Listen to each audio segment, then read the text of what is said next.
Oh, bother.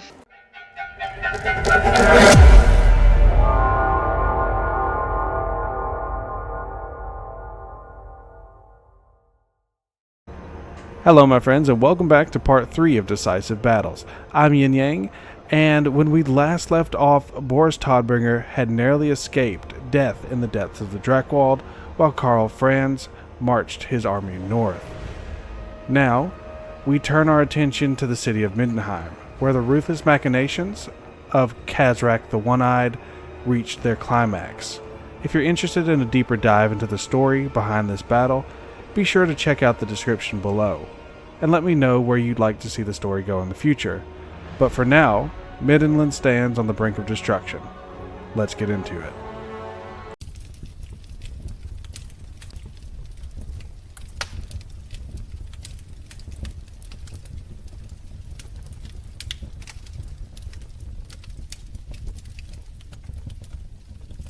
It had been well over a week since the last sighting of Boris Toddbringer and his army. In his absence, Middenland burned. Villages were put to the torch, their homes reduced to smouldering ruins, while countless refugees streamed toward the great city of Middenheim. Rein Volkhard, Grandmaster of the Knights of the White Wolf, had been left to govern in his graf's stead, yet he found himself not a ruler, but a warden of a land in its death throes. Volkhard was no fool. War was at his doorstep, and his knights, the Hammer of Middenheim, were scattered across the province. He could not wait for their return. The city would stand or fall by the hands of those who remained. The armories were thrown open, weapons thrust into the hands of refugees who had never held a sword. Every spear was carried, every bow strung, and every helmet worn. Patrols doubled, the walls bristled with watchmen, and torches burned through the night. Middenheim would not be taken unprepared. Yet no amount of preparation could steel the heart for what was to come. When night fell, the city grew quiet. Not the silence of peace, but of dread. The air itself seemed to thicken, the weight of unseen eyes pressing upon the walls. As the moon reached its zenith, the stillness shattered. Drums. A slow, steady beat at first, then erratic, feverish. They were joined by howls, brays, and monstrous roars, a chorus of inhuman voices that curdled the blood. And then, worst of all, came the screams. Shrill, agonized wails that echoed through the dark, the cries of men, women, and children begging for mercy that would never come. Those within the walls could do nothing but listen, clutching their weapons and whispering prayers to Ar-Ulric, knowing they would not sleep this night. The horror stretched until dawn, when at last the horns of war rang out. The battle had begun. Boris Toddbringer rode for home with what little remained of his army. The Emperor marched north with an army of his own. But would either arrive in time? And even if they did, could they stop what was coming?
gods have abandoned us!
Boris Toddbringer could scarcely believe what he was seeing.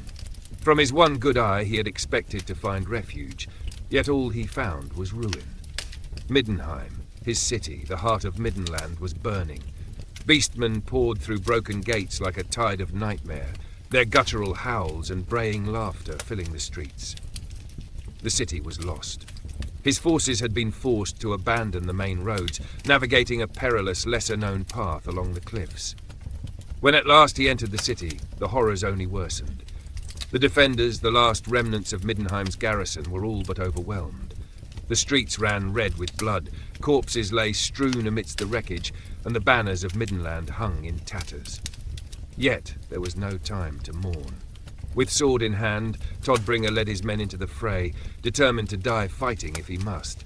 But for all his efforts, it had not been he who had saved the city. It was Karl Franz.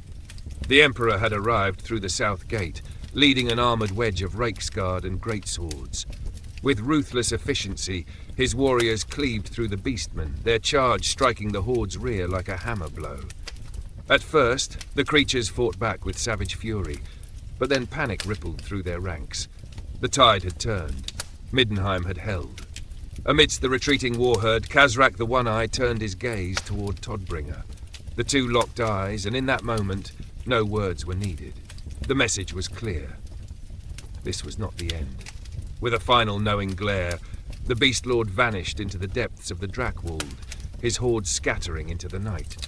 The battle was won, but Middenland had paid dearly.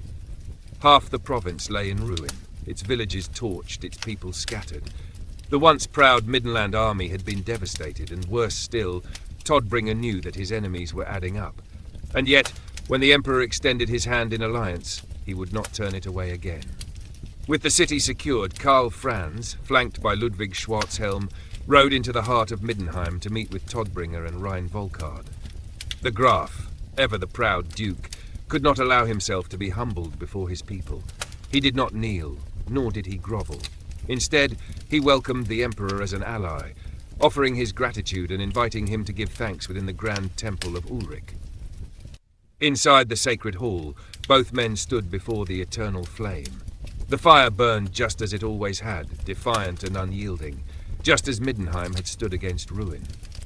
Together they offered their prayers, not only for their victory, but for the countless lives lost in the battle. It was here that Toddbringer finally spoke the words that had weighed heavily upon him.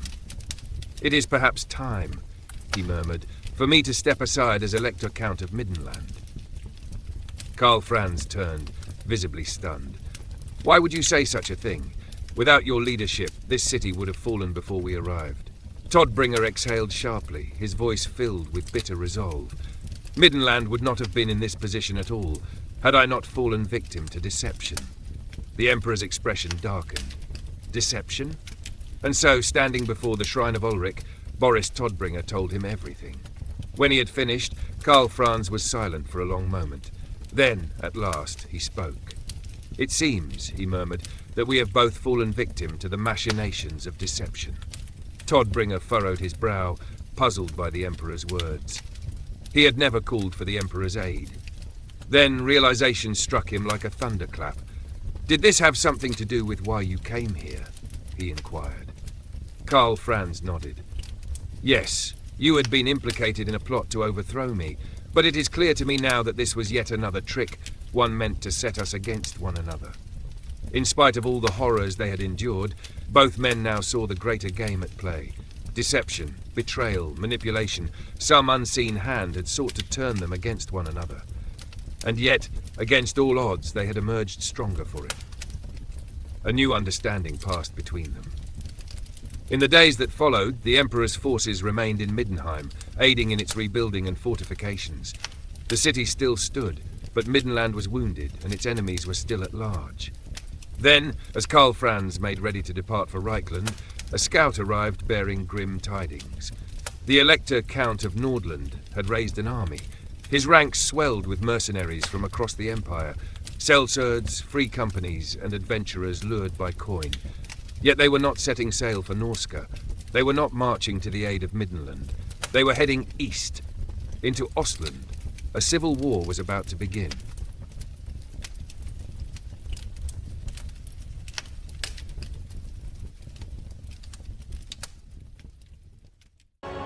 And with that, the siege of Middenheim comes to an end.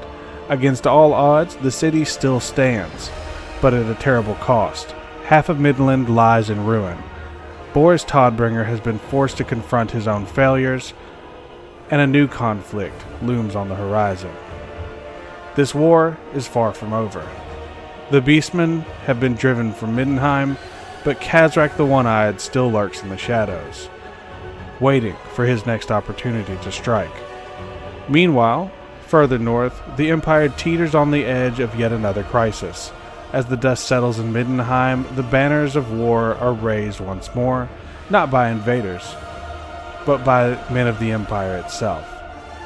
If you enjoyed this episode, don't forget to like and subscribe, share your comments and thoughts down below, and tell me what stories you'd like to see in the future. Which battles are you most potentially excited for? And as always, to all my friends, wherever you are, good morning, good evening, and good night. I'll catch you in the next one.